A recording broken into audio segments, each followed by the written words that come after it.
You ask Tiger to solve. This deals with linear equations with one unknown. The final result is n equals -1/42.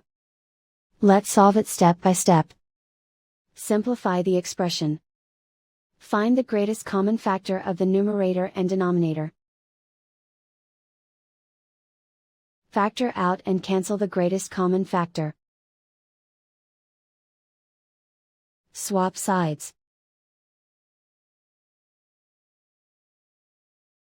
Group all constants on the right side of the equation.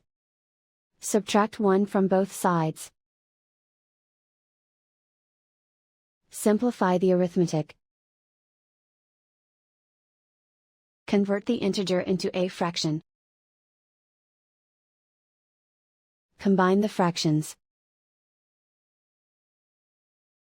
Combine the numerators.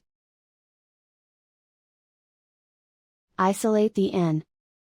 Divide both sides by 7. Simplify the fraction.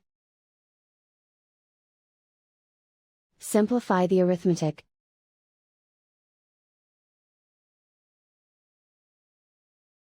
And so the final result is n equals -1/42.